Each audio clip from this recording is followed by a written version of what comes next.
వారంతా వ్యవసాయ కూలీలు. రెక్కాడితే కాని డొక్కాడని కుటుంబాలు. 7-10 వయసులోనూ వ్యవసాయ పనులకు వెళ్లారు. పొద్దంతా అలిసి సొలసి సాయంకాలం ఇంటి ముఖం పట్టారు. కానీ మాయదారి కందిరీగలు ఎక్కడి నుంచి వచ్చాయో కానీ మూకుమ్మడిగా దాడి చేశాయి.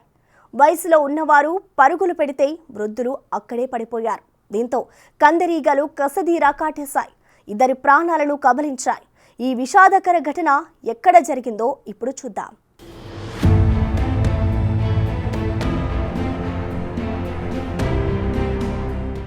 శ్రీకాకుళం జిల్లా రణస్థలం మండలంలోని రావాడ పంచాయతీ లంకపేట గ్రామానికి చెందిన కిల్లారి రవణమ్మ, కిల్లారి సూర్యకృష్ణప్పడు, ఇప్పిలి శ్రీరాములు, కాంతమ్మ అనే నలుగురు శుక్రవారం ఉదయం స్థానికంగా బొప్పాయి తోటల్లో వ్యవసాయ పనులకు వెళ్లారు.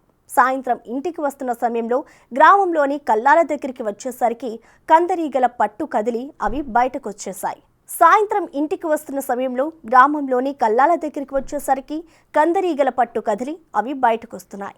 అటుగా వెళ్తున్న వీరిపై ఒక్కసారిగా కందిరీగలు దాడి చేశాయి. ప్రమాదంలో రవణమ్మ, సూర్యకృష్ణప్పడు తీవ్రంగా గాయపడ్డారు. కాంతమ్మ, ఇప్పలి శ్రీరాములు పరుగులు తీసి తప్పించుకున్నారు. బాధితులను స్థానికులు ప్రాథమిక ఆరోగ్య కేంద్రాలకు, అక్కడి నుంచి శ్రీకాకుళం సర్వజన ఆసుపత్రికి తరలించారు. కానీ చికిత్స పొందుతూ 2 శనివారం తెల్లవారుజామున మృతి చెందారు. సూర్యకృష్ణప్పడుకు భార్య అన్నపూర్ణ, 2 కుమార్తెలు, కుమారుడు ఉన్నాడు. రవణమ్మకు భర్త సత్యం, 3 కుమార్తెలు, కుమారులు ఉన్నారు.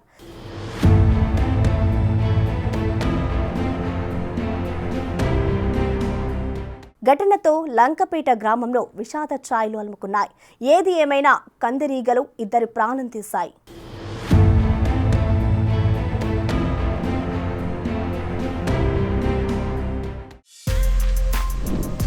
For more videos like this, subscribe Big TV channel.